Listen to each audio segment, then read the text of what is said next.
আরে চুলির মম্মি, তুমি জানিছ আমার যে মমতা পাম হারি যাইছে। ସବୁବେଳେ ସେ କଣ କୁହେ ଜାଣିଛ? ଆମ ଜଗତର ନାଥ ହରିହରି ଜଗତନାଥ ତାକୁ ନେଇକି କମ୍ପେୟାର କଲା।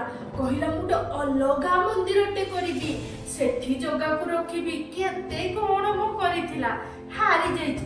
ଆମ ଜଗା ସହିତ ଲାଗିବ, ସିଏ ହାରିବନି କଣ ଜିତିବ? ଜିତିବନି କେବେ। ଜଗା ପରା ଜଗତର ନାଥ, ସିଏ ସବୁ ଦେଖେ, ସବୁ ଶୁଣେ, ଠିକ ସମୟ ଦେଖିକି କାମ କରେ। କୁହନି କୁହନି ମମତା ଯେ ହଉଥିଲା ଲୋ ମା।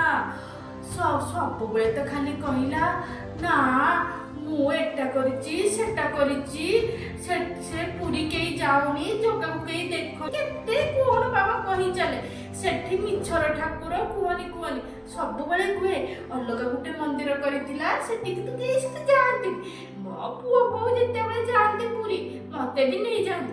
ମୁଁ ଦେଖିଛି ମୋ କେତେ ମୋ ବଙ୍ଗାଳୀ ଆସିକି ଦେଖିବାକୁ ମିଳନ୍ତି। ମୁଁ ବି ଥରେ ପଚାରିଥିଲି ମାରେ ତମର ତ ସେଠି ଜଗାର ଠାକୁର ଅଛି, ତମେ କାହିଁକି ଆମ ପୁରୀ ଆସୁଛ? ସେ କହିଲେ ନାଇଁ, ଏଇଠି ହିଁ ଜଗନ୍ନାଥଙ୍କର ଠାକୁର ଅଛି। ଏମାନଙ୍କୁ ଜ୍ଞାନ ଭଗବାନ ଦେଇଛନ୍ତି, କିନ୍ତୁ ସେ ଧୂପଟା ମୁଣ୍ଡରେ ଟିକେ ଭେଜା ନାହିଁ, କିଛି ତା ମୁଣ୍ଡରେ ନାହିଁ, ଖାଲି ତ ଉତ୍ପାତ ହେଲେ ଆଉ।